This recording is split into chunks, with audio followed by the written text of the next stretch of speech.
Bila rotan satu tu, kita dah dengar dah bunyi tu. Bunyi rotan tu bergerak. Sup bunyinya. Ya Allah, ya Tuhan. Dan rotan pertama sampai. Pum. Ketika itu yang Yuk dapat bayangkan macam umpama sebatang kayu balak menghampak ke belakang kita kan. Itulah pengalaman tidak boleh dilupakan oleh bekas penyampai radio Yop Aziz ketika menjalani hukuman penjara dan 6 kali sebatan. Aziz menjalani hukuman itu sejak tahun 2018 atas tuduhan memiliki senjata api. Selesai menjalani hukuman penjara pada 4 September lalu, bagaikan satu peluang hidup semula buat dirinya dan dia mahu menggunakan peluang tersebut sebaik-baiknya bersama keluarga tercinta. Jom kita dengar kisah pengajaran Yop Aziz sepanjang menjalani hukuman itu. 31 Januari 2019 tu Yop menjejakkan kaki di penjara Tapah dengan satu perasaan, ya Allah, ya Tuhanku, inilah tempat yang aku akan menghabiskan masa untuk tempoh 5 tahun 4 bulan sebenarnya. Dan tentang berbalik pada proses rotan ni, sebatan ni, Yop menerima 6 sebatan. Alhamdulillah, perasaan untuk menghadapi hukuman rotan pada sebelah malangnya memang Yop dah tak boleh nak tidur dah, sebab besok pagi seawal jam 8 pagi sebatan akan bermula. Jadi apabila sampai di tempat untuk sebatan ni, kita diperiksa oleh doktor di dalam penjara itu untuk melihat keadaan tekanan darah kita ada sakit apa dan sebagainya. Alhamdulillah, walaupun Yop adalah penyakit-penyakit tersebut seperti kencing manis dan sebagainya, tapi Yop mohon pada doktor untuk meneruskan sebatan pada hari itu. Dan di bilik sebatan itu, apa yang mampu kita buat, kita hanya berdoa kepada Allah, ya Allah, ya Tuhanku, ya Allah, ya Tuhanku, kau ringankanlah sebatan yang akan aku hadapi sebentar lagi ni. Alhamdulillah, dengan selawat yang tidak pernah putus. Dan Yop pasti doa daripada isteri dan anak-anak juga, sebab dia orang tahu hari tu Yop kena sebatan.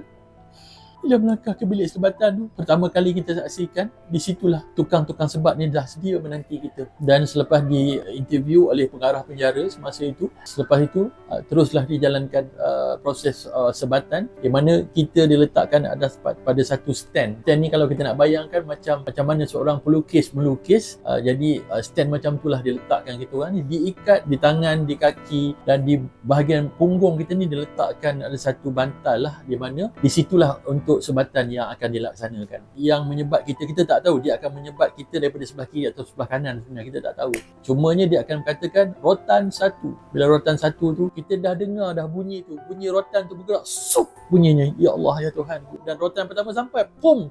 Ketika itu yang Yop dapat bayangkan macam umpama sebatang kayu balak menghampak ke belakang kita kan. Bila yang kedua, ketiga tu sudah bermula rasa kesakitannya tu. Dan seterusnya sampai 6 selesai. Apa yang Yop nak kongsikan bersama, kesan daripada hukuman rotan ni bergantung pada individu lah. Tapi boleh Yop nyatakan kesan satu sebatan itu, di lekuknya tu, kalau kata-kata di sini ada lekuknya, kita boleh meletakkan sebatang rokok di dalam lekukan itu. Bayangkan tuan-tuan. Jadi beringatlah sekiranya anda ingin melakukan sesuatu yang di luar kotak pemikiran, yang pastinya melanggar undang-undang, fikir-fikirkan jauh ke depan. Fikir tentang ibu bapa, fikir tentang isteri, fikir tentang anak.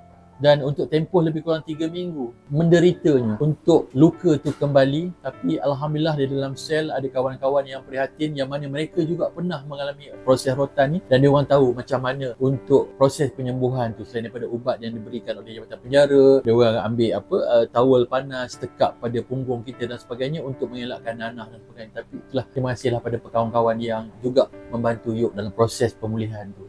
Yop sendiri selepas keluar daripada penjara, bagaimana tanggapan orang ramai terhadap Yop? Apa yang Yop dah nyatakan di sini, kita ni, hidup kita ni mesti ada pasangan ataupun kawan-kawan. Kawan-kawan ni Yop kategorikan 3 lapisan sebenarnya. Kawan-kawan dan buat kawan dengan kita. Jadi yang kawan ni lah yang akan sentiasa setia dengan kita walaupun kita hidup dalam keadaan susah, keadaan kita waktu itu mungkin ada sesuatu terjadi kat kita. Dan antara kawan yang Yop nak sebut di sini, sebenarnya Yop nak berterima kasih. Berterima kasih pada seorang kawan Yop yang mana kami ni dah macam adik-beradik sebenarnya. Kawan Yop tu kalau di Facebooknya namanya Roslan Mat Sharif nama. Daripada kami susah masa berada di Ipoh, kami bersama di Cayu FM, kemudian Cayu FM jatuh, dan beliau lah yang kata, Yop jangan pandang ke belakang, kita teruskan balik Cayu FM ni. Beliau salah seorang kawan dan adik yang saya ada sebenarnya, Amin. Pandangan masyarakat ni pada Yop memanglah, bila kita nak melangkah keluar tu pada malam terakhir ataupun seminggu, sebulan sebelum tu, Yop dah fikir macam mana masyarakat akan menerima aku dan sebagainya. Tapi ada kawan yang cakap, biarlah apa masyarakat yang cakap, Yop teruskan kehidupan. Jadi berpandukan itu,